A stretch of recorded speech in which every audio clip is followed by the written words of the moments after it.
തെരച്ചിൽ ഇന്ന് നടത്തണമെന്ന് ഉദ്ദേശിച്ചതായിരുന്നു. എന്നാൽ ഇപ്പോൾ അവിടുത്തെ കാലാവസ്ഥ തെരച്ചിലിന് അനുയോജ്യമല്ല. കാലാവസ്ഥ അനുകൂലമായാൽ ഇന്ന് അനുകൂലമായി ഇന്ന് തന്നെ തുടങ്ങും. ഇല്ലെങ്കിൽ എത്രയും പെട്ടെന്ന് എപ്പോഴാണ് നടക്കാൻ കഴിയുക, അതിന് ടൈമില്ല. നമുക്ക് നടത്താൻ കഴിയുന്ന അനുകൂല സാഹചര്യം എപ്പോഴുണ്ടാകുന്നു അപ്പോൾ നടത്താമെന്നുള്ളതാണ്. അല്ല, ഞങ്ങൾ പറഞ്ഞല്ലോ, ജനങ്ങളുടെ ആശങ്ക അവസാനിക്കുന്നത് വരെ അല്ലെങ്കിൽ സംശയം അവശേഷിക്കുന്നത് വരെ എന്തെങ്കിലും സംശയമുണ്ടെങ്കിൽ ആ സംശയ നിവാരണാർത്ഥമുള്ള പ്രവർത്തനങ്ങൾ നടത്തും.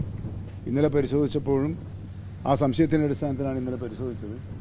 ആ പരിശോധനയിൽ അവരുടെ സംശയം ഊഹം ശരിയായിരുന്നു എന്ന റിസൾട്ടാണല്ലോ നമുക്ക് കിട്ടിയിട്ടുള്ളത്. അപ്പോൾ അത് നമ്മൾ ഓർമ്മിപ്പിക്കുന്നത് നാട്ടുകാർ പറയുന്ന അല്ലെങ്കിൽ വളണ്ടിയർമാർ പറയുന്ന സന്നദ്ധ പ്രവർത്തകർ പറയുന്ന കാര്യത്തിൽ അത് അവഗണിച്ചുകൂടാ എന്ന് തന്നെയാണ് ഞങ്ങളിപ്പോൾ വിലയിരുത്തിയിട്ടുള്ളത്.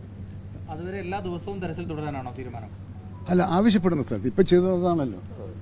ഇപ്പോൾ അവിടുത്തെ നാട്ടുകാർക്ക് ഇന്ന സ്ഥലത്തൊന്ന് പരിശോധിച്ചാൽ കൊള്ളാമായിരുന്നു എന്നൊരാഗ്രഹപ്രകടനം നടത്തി. അത് ചർച്ച ചെയ്തു. അവരുടെ ആഗ്രഹത്തിനനുസരിച്ച് നടക്കട്ടെ എന്ന് തീരുമാനിച്ചു. കാരണം ഞങ്ങളുടെ ഈ ഓപ്പറേഷൻ്റെ വിജയം എന്ന് പറയുന്നത് ജനങ്ങളെ കൂടെ നിർത്തിക്കൊണ്ടുള്ള ഓപ്പറേഷനാണ് ആദ്യം മുതൽ തുടങ്ങിയത്. ആ രീതിയിലുള്ള മെക്കാനിസം ഇതിൻ്റെ പരിപൂർണതയിൽ എത്തുന്നത് വരെ ഞങ്ങൾ തുടരും. ഉണ്ട്, ഒന്ന് പോയിട്ട് വരുന്നുണ്ട്. കേന്ദ്ര സംഘം നമ്മുടെ ഇപ്പോൾ വന്നിട്ടുണ്ട്, PDNAയുടെ ഭാഗമായിട്ട് അവരും വരുന്നുണ്ട് അങ്ങോട്ടേക്ക്. കേന്ദ്ര സംഘം അവർ ബാച്ചുകളായി തിരിഞ്ഞ് ഏതൊക്കെ പ്രദേശങ്ങളാണ് പോകേണ്ടതെന്ന് അപ്പോൾ അവരൊരു ഇതുണ്ടാക്കുന്നുണ്ട്, ഒരു ടീമിനെ ഉണ്ടാക്കുന്നുണ്ട്. ആ ടീമാണ് പോവുക. അപ്പോൾ ഞാനൊന്ന് ചൂരൽമല വരെ ഒന്ന് കേന്ദ്ര സംഘം ദുരിതബാധിത പ്രദേശം മാത്രമാണ് സന്ദർശിക്കുന്നത്, അല്ലെങ്കിൽ ബാക്കിയുള്ള ഏതെങ്കിലും സ്ഥലങ്ങൾ സന്ദർശിക്കുന്നുണ്ടോ? So they can visit wherever they think to visit. That is our approach. എവിടെയാണ് വിസിറ്റ് ചെയ്യണമെന്നാണ് അവരാഗ്രഹിക്കുന്നത്. എന്നാൽ നമുക്ക് വിസിറ്റ് ചെയ്തേ പറ്റൂ എന്നുള്ള സ്ഥലം ഞങ്ങളും ചൂണ്ടിക്കാണിച്ചിട്ട് അത് അവരും നമ്മളും തമ്മിൽ ഷെയർ ചെയ്യാണ്. അല്ലാതെ അതിനകത്ത് അതാണിപ്പോൾ അവരോട് ആലോചിച്ചിരുന്നത്, എവിടെ പോകണം, ആരൊക്കെ പോകണം, എങ്ങനെ പോകണം എന്നൊരു ടീമിനെ അവരുണ്ടാക്കുന്നുണ്ട്.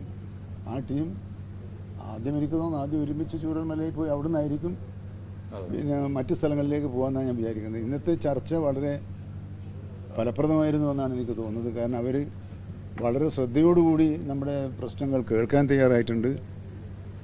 നമ്മൾ ആവശ്യപ്പെട്ടതിൽ പ്രധാനമായും ഈ പുനരധിവാസവുമായി ബന്ധപ്പെട്ട കാര്യങ്ങളാണ്. അതിൽ കൃഷി, live stock, tourism, small business, അതാണ് ഈ ജീവിത സാഹചര്യങ്ങൾ മെച്ചപ്പെടുന്നതുമായി ബന്ധപ്പെട്ട് നമ്മൾ വന്നിട്ടുള്ള ഒരു ഇനം അതാണ്. രണ്ടാമത്തേത് വിദ്യാഭ്യാസവും സ്കില്ലിങ്ങുമാണ്. അപ്പോൾ വിദ്യാഭ്യാസമായിട്ടുള്ള രണ്ട് പ്രശ്നങ്ങൾ, ഒരു പ്രശ്നം ഇവിടെ MLA ഉന്നയിക്കുകയുണ്ടായത്, ഈ വിദേശത്ത് പോയിട്ടുള്ളവരുണ്ട്. അവരുടെ പഠനത്തിൽ ഇവിടെ നമ്മുടെ അനുഭവത്തിൽ ഒരു ഫാമിലി പൂർണ്ണമായും ഈ ഒരു വിദ്യാർത്ഥി ഒഴിച്ച് ബാക്കി എല്ലാവരും പിന്നെ നഷ്ടപ്പെട്ടു പോയ ഒരു സ്ഥിതിയാണല്ലോ. അപ്പോൾ അങ്ങനെയുള്ള കേസിൽ എന്ത് ചെയ്യാൻ കഴിയും? അങ്ങനെ വരുമ്പോഴാണ് നമുക്ക് ലോണിലേക്ക് വരുന്നത്. കാർഷിക ലോണുണ്ട്, ഹൗസ് ലോണുണ്ട്, ഇൻഡസ്ട്രി ലോണുണ്ട്, സ്മോൾ ഇൻഡസ്ട്രി ലോണുണ്ട്, എഡ്യൂക്കേഷണൽ ലോണുണ്ട്. ഈ തരം കാര്യങ്ങൾ എങ്ങനെ പരിഹരിക്കാൻ കഴിയും? ഒന്നുകിൽ എഴുതി തള്ളുക, അല്ലെങ്കിൽ അത് മീറ്റ് ചെയ്യാൻ ആവശ്യമായ ഏതാണോ പ്രായോഗികം. പിന്നെ ഞങ്ങൾ ആവശ്യപ്പെട്ടത്, ഈ നഷ്ടപരിഹാര തുക നിശ്ചയിക്കുന്ന ഒരു മാനദണ്ഡമുണ്ട്. ആ മാനദണ്ഡം വളരെ പഴയ മാനദണ്ഡമാണ്.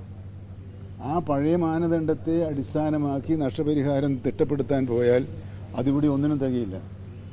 അതുകൊണ്ട് ഞങ്ങൾ ആവശ്യപ്പെട്ടതല്ല നിർദ്ദേശിച്ചത്, ഈ മാനദണ്ഡങ്ങളിൽ പിടിച്ചു നിൽക്കാതെ യഥാർത്ഥത്തിൽ എത്ര നഷ്ടമുണ്ടായോ ആ നഷ്ടം കണക്കാക്കുന്ന ഒരു മെക്കാനിസത്തിലേക്ക് പോകണമെന്ന് അവരോട് അഭ്യർത്ഥിച്ചിട്ടുണ്ട്.